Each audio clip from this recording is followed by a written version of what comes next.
요한일서를 시작하는 서두여서요. 좀 설명들이 필요해서 앞부분 조금만 읽었습니다. 자, 오늘부터 요한일서를 강해할 텐데요.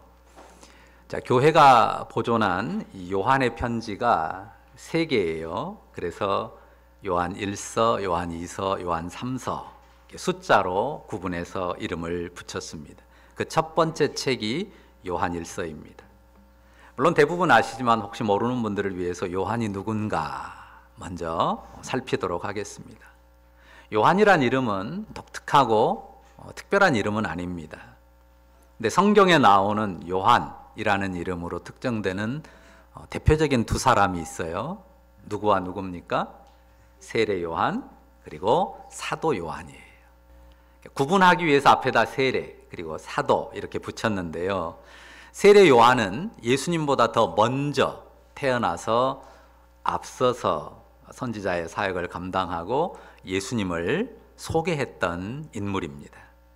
그리고 그가 회개의 세례를 백성들에게 베풀었기 때문에 앞에다가 세례 붙여서 세례 요한이라 이렇게 부릅니다. 그리고 또 한 사람은 사도 요한인데요. 말 그대로 예수님의 제자로서 예수님과 함께 동고동락하면서 예수님 생애의 모든 것을 보고 또 듣고 경험했던 이 요한이라는 제자입니다. 그래서 사도 요한이라고 부릅니다. 이 요한일서는 누가 썼을까요? 사도 요한이 교회의 성도들을 향해서 쓴 편지입니다. 여기에 주님의 어떠하심이 담겨 있고 또 그분의 말씀이 담겨 있기 때문에 성경에 요한의 서신이 포함이 된 것입니다.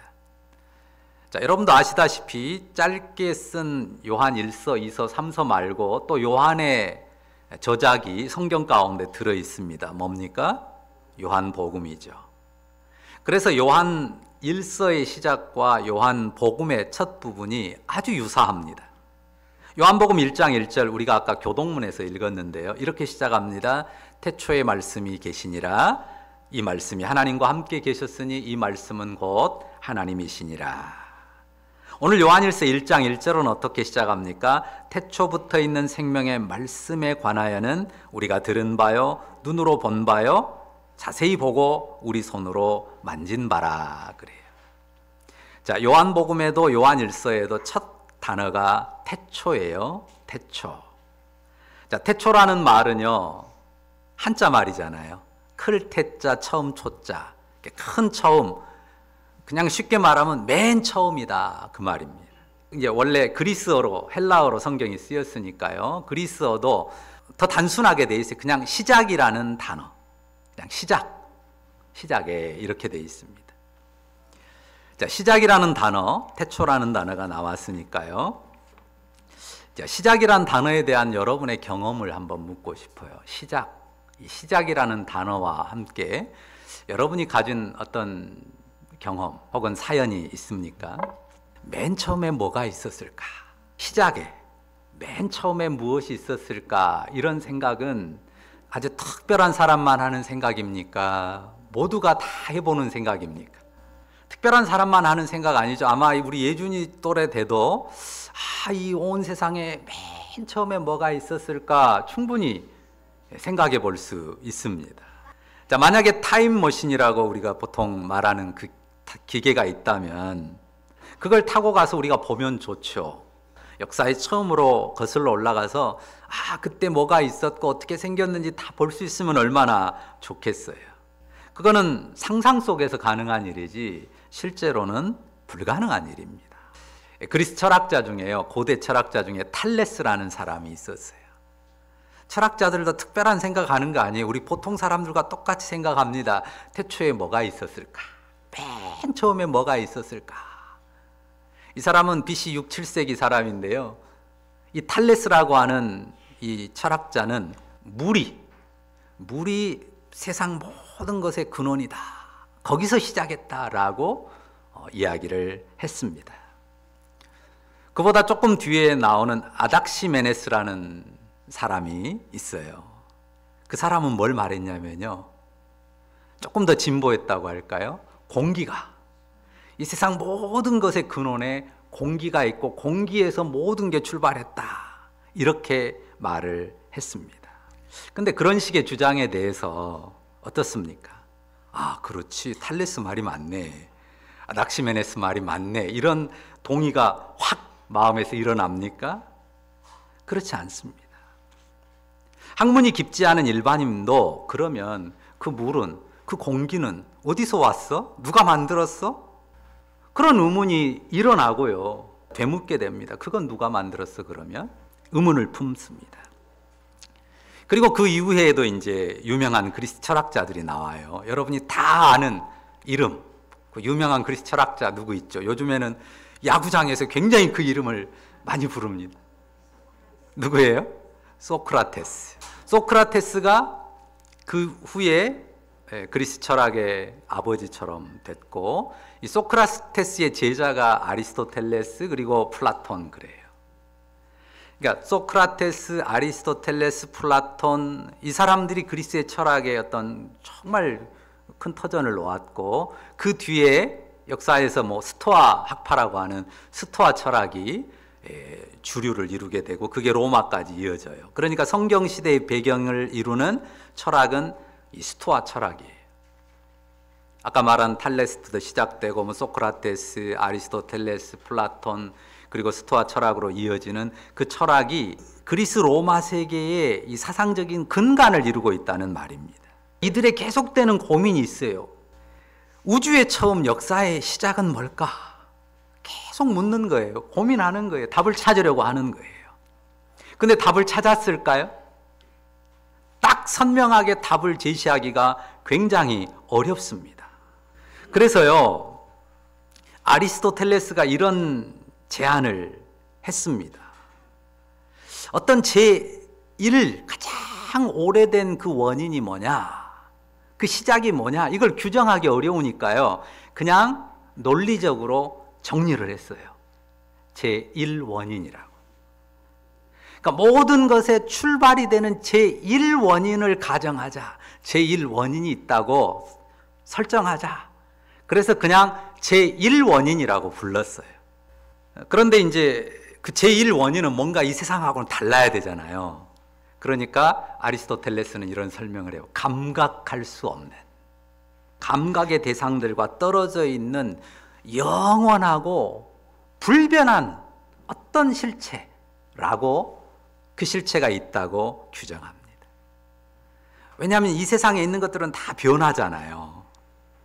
그리고 끝나잖아요. 근데 끝나지 않고 변하지 않는, 적어도 모든 것의 원인이 되려면 그 정도는 돼야 되지 않냐. 그런 어떤 철학적인, 논리적인 전제로서 제1원인을 이야기를 했습니다. 그리고 이제 그 뒤에 스토아 철학에서는 이것을 세계 이성이라고도 하고 또 우주 이성이라고도 불렀어요. 그런데 그것을 로고스라고 했습니다. 지금 이 로고스를 말하려고 제가 설명을 한 거예요. 헬라어로 로고스, 그리스어로 로고스라고 했어요. 그 세계 이성, 우주 이성 혹은 제1원인을 로고스라고 불렀단 말이에요. 그러니까 사실은 이 로고스라는 말이요, 말이라는 단어예요. 말. 뭐 학이 되기도 하고 말이 되기도 하는데요. 그러니까 모든 학문에 무슨 로기가 붙잖아요. 뭐 티올로지 뭐 이렇게 그 붙는 게 다 로고스의 변형입니다. 자, 그래 로고스가 우주의 근원이다라는, 그게 헬라 철학에 근본적으로 이렇게 깔려 있는 보편적인 인식이었단 말이죠. 자, 1절에 뭐라고 했어요? 태초부터 있는 생명의 말씀이라고 했단 말이에요. 지금 이것을 이해를 돕기 위해서 제가 긴 설명을 드린 것입니다. 그거는 다 잊어버려도 상관없습니다. 태초부터 있는 생명의 말씀, 이 말씀이라고 번역했지만요, 우리는 말의 높임형이 말씀이잖아요. 우리 언어에는 높임형이 경칭 이런 게 선명하지만 사실은 헬라어도 그렇고 서양 언어에는 그게 적어요. 그러니까 헬라어 원어에도 그냥 로고스, 말 이렇게 돼 있지 뭐 말씀, 뭐 존칭형 이런 거 없습니다.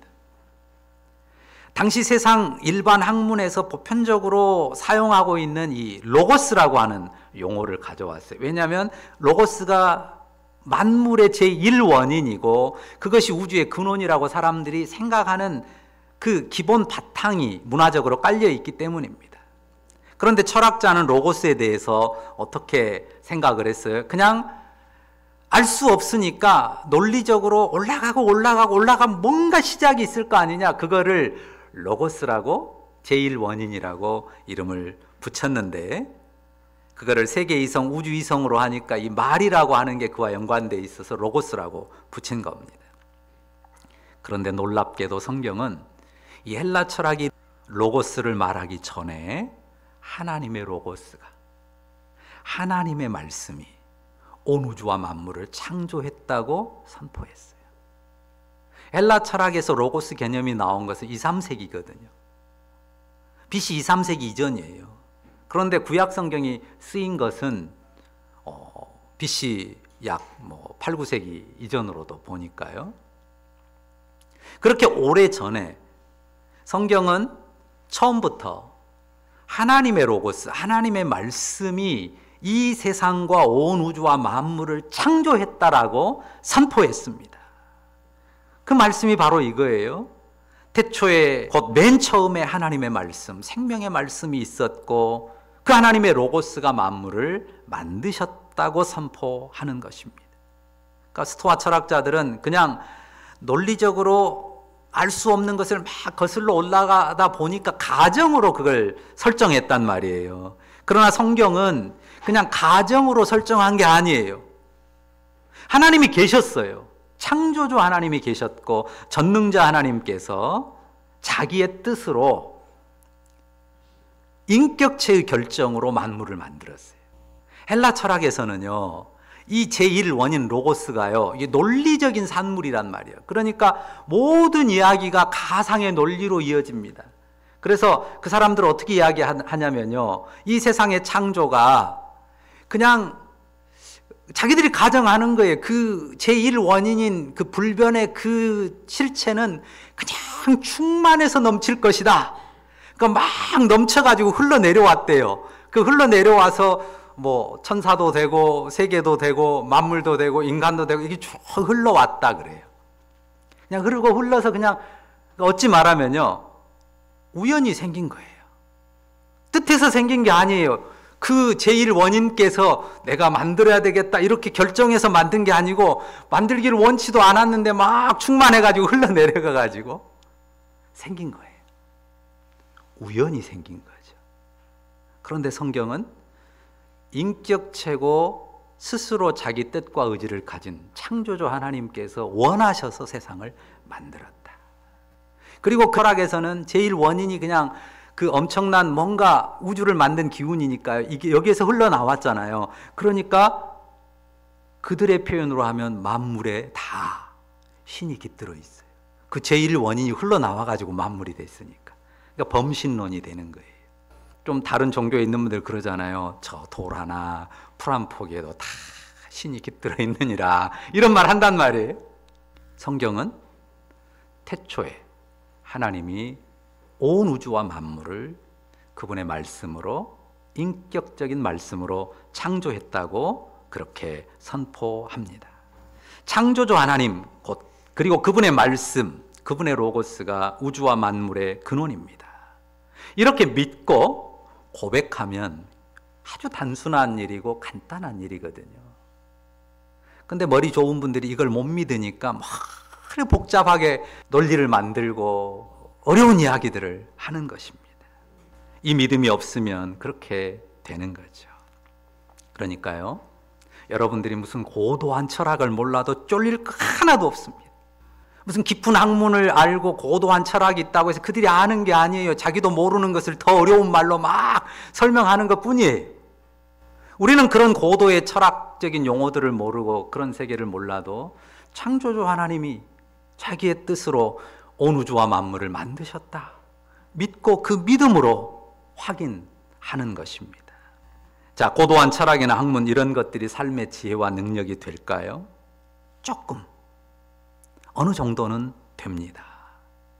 그러나 진정한 삶의 지혜와 능력은 어디서 옵니까? 창조주 하나님, 우주의 창조자의 주권자이신 하나님을 믿는 믿음, 그 믿음에서 나옵니다. 그 말씀의 권능을 믿는 사람들에게 이 생명의 능력과 지혜가 나온다고 하는 것입니다. 창조주 하나님과 그분의 권능의 말씀을 믿는 여러분, 삶의 능력과 지혜를 충만히 누리실 줄 믿습니다. 자, 1절 다시 한번 읽어볼까요? 함께 읽습니다. 태초부터 있는 생명의 말씀에 관하여는 우리가 들은 바요 눈으로 본 바요 자세히 보고 우리 손으로 만진 바라. 성경은 복잡하고 심오한 철학을 말하지 않습니다. 태초부터 있는 생명의 말씀에 관하여 어떻게 말합니까? 그냥 감각할 수 없는, 아리스토텔레스가 말한 것처럼 감각할 수 없는 아득한 저 우주 저편의 막연한 실체가 아닙니다. 태초부터 있는 말씀, 온 세상을 짓고 거기에 생명을 불어넣어 주신 하나님의 말씀, 하나님의 로고스에 대해서 감히 선포하는 내용이 뭡니까? 그 로고스를 우리가 들었을 뿐 아니라 눈으로 봤답니다. 직접 우리의 손으로 만졌다고 고백합니다.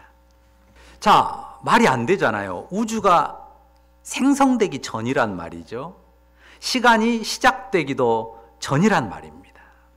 시공 이전에, 시간과 공간 이전에 태초에 있는 영원한 말씀을 어떻게 듣고 보고 만집니까? 우주가 얼마나 광대합니까? 우리가 광속이라고 하잖아요. 빛의 속도. 1초에 몇 킬로를 갑니까? 30만 킬로를 가요. 지구를 7바퀴 반을 돕니다. 그렇게 엄청난 세계예요. 우리 태양계 가운데서 그 빛의 속도로 목성 있잖아요. 목성까지 가려면 40분이 걸려요. 빛의 속도로. 토성까지 가면 80분이 걸립니다. 그 태양계에 가까운 별이 그래요. 천왕성, 해왕성, 명왕성 뭐 그런 데는 더 멀죠. 엄청 멉니다. 그런데 이 태양계가 어디 안에 있어요? 은하계 안에 있거든요. 태양계 같은 것들이 은하계 안에 엄청 많습니다. 물론 정확하게 확정할 수는 없지만, 근데 과학자들의 이야기가 뭡니까? 이 은하계 지름이, 이 지름이 어느 정도 된다고 말합니까? 10만 광년이다 그래요. 감이 안 오시나요? 자, 여기서 목성 토성까지 빛이 40분, 80분 가는데 이 태양계를 벗어나서 더 넓은 은하계 전체를, 지름을 한번 빛이 돌려면 10만 광년이 걸린대요. 그렇게 어마어마한 우주라는 것입니다.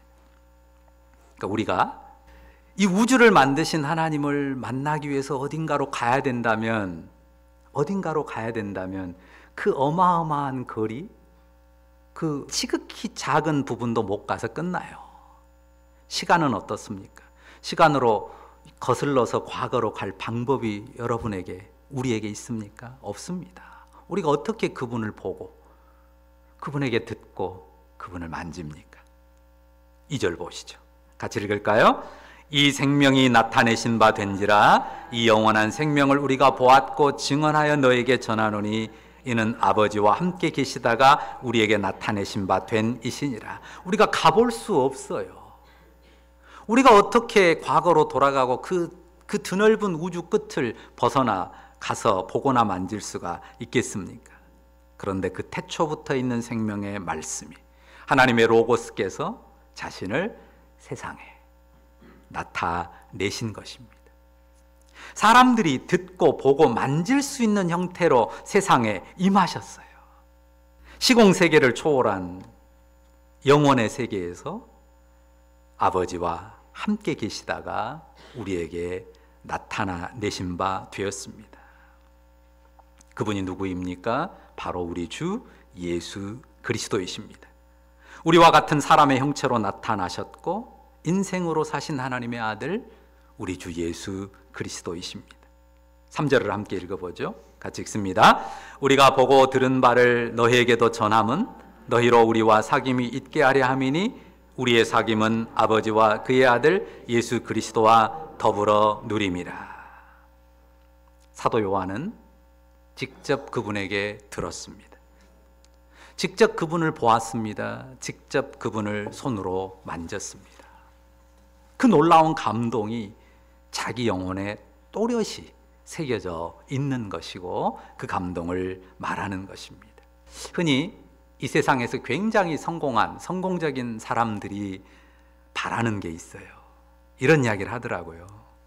돈은 더 많이 벌면 좋겠고 사람들은 나를 몰라봤으면 좋겠대. 이해가 되십니까? 돈은 더 많이 벌면 좋겠고 사람들은 나를 몰라봤으면 좋겠대요. 왜냐하면 너무 알려져 가지고 너무 유명하니까 편하게 어디를 갈 수가 없는 거예요. 자기 애들 데리고 자유롭게 공원도 못 가요. 놀이터도 못 가요. 나가면 금방 사람들의 눈에 띄어서 사람들이, 좀 죄송한 표현이지만 동물원 원숭이 보듯이 막 쳐다보고 막 뭐라고 하고 이러니까, 그러니까 사람들이 몰라보기를 바라는 그런 상황에 처합니다. 왜요? 인간이기 때문에 그래요. 한계 많은 인생인데 너무 많이 시선과 관심이 쏟아지니까 감당하기 어려운 것입니다. 그러니 유명인들을 만나기가 어렵습니다. 그러니까 비행기를 타도 1등석이나 타고 사람들 이렇게 가까이 안 만나는 자리 타잖아요. 근데 만나기도 어려운데요, 더 어려운 게 있습니다. 더 어려운 건 뭘까요? 3절에서 찾아보세요. 3절에 2번 단어가 나와요. 이 단어가 뭐가 더 어려워요? 만나기도 어려운데 이건 더 어려워요. 뭐가 어려워요? 사귐. 그래. 대부분 아시겠지만 모르는 분들을 위해서 잠깐 이 주보 보면 주보 맨 오른쪽 안쪽 끝 모서리에 뭐라고 쓰였어요? 코이노니아라고 쓰였잖아요. 이 코이노니아라는 이 헬라어 단어예요. 그게 사귐이라는 단어입니다. 이 사귐이라는 단어가 쓰인 곳을 헬라어 성경으로 보면 코이노니아라고 쓰여 있어요. 그 사귐은 더 어렵죠. 예를 들어서 인기 많은 유명인 만나는 것도 힘들지만 사귐의 관계에 들어가는 건 더욱 어렵습니다. 그렇기 때문에 사람들이 그 유명인을 한번 본 것만도 대단히 자랑스럽게 생각하고 거기다가 악수를 했다거나 사인을 받았다거나 몇 마디 대화라도 나눴으면 더 자랑스러워 하죠. 이 사귐이라는 말이 순우리말입니다. 한자 말이 아니에요. 아주 좋은 표현이에요. 사귐, 사귄다. 한자로 들어간 단어로 바꾸면 친교, 교제 등으로 바꿀 수 있습니다. 자, 한번 물어보고 싶어요. 사귐이라고 하든 친교라고 하든 교제라고 하든 그런 단어로 관계를 규정하려면 최소 어느 정도는 돼야 될까요? 이 사람하고 나하고 사귐의 관계, 친교, 교제가 있다. 그러면 최소 어느 정도는 돼야 돼요? 적어도 뭐가 있어야 돼요? 전화번호는 있어야 될 거 아니에요. 근데 전화번호만 있어가지고 됩니까? 전화를 했는데 항상 비서가 받고 본인이 안 받아요. 또 매니저가 받고 본인을 안 바꿔줍니다. 그러면 사귐의 관계예요? 전혀 교제하고 친밀한 어떤 친구 관계가 될 수가 없는 거죠. 자, 그런데 누가 나타났어요? 태초부터 계신 말씀, 생명의 말씀.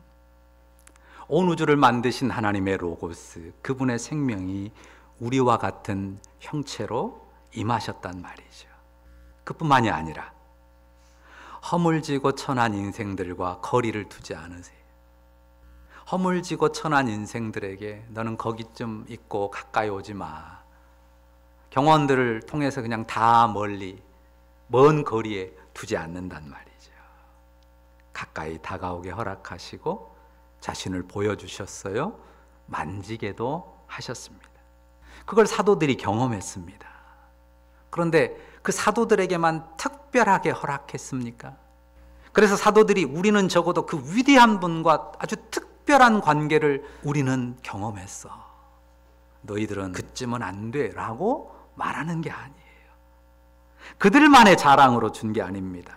3절 다시 한번 같이 읽어볼까요? 같이 읽습니다. 우리가 보고 들은 바를 너에게도 전함은 너희로 우리와 사귐이 있게 하려 함이니 우리의 사귐은 아버지와 그의 아들 예수 그리스도와 더불어 누림이라. 태초부터 있는 생명의 말씀이신 분이 특별한 소수의 사람들에게 뿐만 아니라 우리에게도 그 사귐을 허락하십니다. 어떤 사귐이요? 하나님 아버지와 그의 아들 예수 그리스도와 더불어 누리는 사귐. 하나님 아버지와 그의 아들 예수 그리스도로 더불어 누리는 사귐을 사도들만이 아니라 우리에게 태초부터 계신 영원하신 말씀이신 그분이 우리에게도 허락하셨다는 사실입니다. 우리가 어떤 교제권에 들어가도요, 빠지고 싶을 때가 있어요. 어쩔 때 빠지고 싶습니까? 들러리라는 느낌이 들어요. 소외감이 들어요. 나를 따시키는 것 같아요. 그러면 빠지고 싶죠, 당연히. 그런데 태초부터 있는 생명의 말씀이신 분이 하나님 아버지와 그의 아들 예수 그리스도와 더불어 누리는 사귐을 우리에게 허락하십니다. 이것이 세상의 친목, 친교와 성도의 친교의 가장 명확한 차이입니다. 세상은 다 끼리끼리 모이잖아요. 있으면 있는 사람끼리, 없으면 없는 사람끼리, 높으면 높은 사람끼리, 낮으면 낮은 사람끼리 모여요. 사실 그래야 편하기도 하죠. 그런데 하나님의 백성 공동체 교회는 그러지 않아요.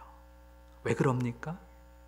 세상에 어느 누구의 높고 낮음, 그것과 견줄 수 없는 우주보다도 크시고 이 세상 모든 시간 앞서 계신 영원하신 하나님이, 그 하나님의 생명의 말씀이 자기를 이렇게 어느 인생이라도 들을 수 있고 볼 수 있고 만질 수 있는 분으로 자기를 내어주시고 그 교제로 우리를 초청하셨단 말입니다.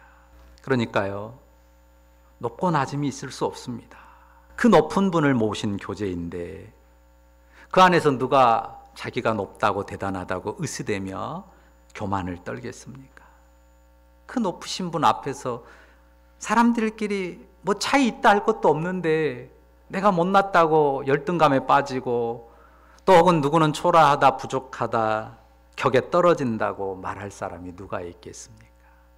아무도 없죠. 그 주님을 모셨으니 말입니다. 우리 성도들이 늘 기억해야 될 것, 내가 주님과의 그 위대한 교제 속에 사는 사람이다. 우리가 주 예수 그리스도로 말미암아 그 위대한 하늘 아버지와 교제하는 인생으로 사는 사람이다 라고 하는 그 존엄함의 가치를 자기 영혼에 새기고 살아야 합니다. 그러니까 더러욱 교만 떠는 사람이 있으면요, 그냥 귀엽게 봐주세요. 뭘 잘 몰라서 그래요. 눈이 덜 열려서 그래요. 그리고 우리 스스로도 자신이 자꾸 초라해 보이고 뭔가 열등감 속에 무너지는 것 같으면요, 그래, 내가 눈을 좀 덜 떠서 제대로 못 봐서, 주님을 좀 못 만져서 그렇구나. 주님께 듣고 주님을 보고 주님을 만지는 그 사귐, 그 교제 속으로 더 한 걸음 나아가는 그런 내가 돼야 되겠다. 그러면서 기도하고 주님을 향해 나아가야 할 것입니다. 우리의 사귐이라고 제목을 붙였습니다. 예수 그리스도 주님을 모신 성도의 사귐, 우리의 사귐은 이렇게 놀랍습니다. 이 위대한 사귐을 전하는 거고 누리는 겁니다. 나누는 겁니다. 내 것을 나누는 게 아니에요. 물론 내 걸 나누지만 주님이 허락하신 그 위대한 사귐을 전하고 나누는 그런 복된 사람들, 축복의 공동체로서 우리의 목장과 우리 전체 우리 예람 가족들이 또 하나님의 백성으로서 더욱 아름답고 멋지게 그리고 확신과 담대함 가운데 살아가시기를 간절히 바랍니다. 기도하십시다. 주님 감사합니다. 우리에게 있는 사귐이 우리가 상상할 수 없는 위대함을 담은 사귐인 것을, 그 거룩하고 영광스러운 사귐이 우리에게 은혜로 주어졌다는 이 사실을 다시 한번 기억하고 마음에 새기면서 감사합니다.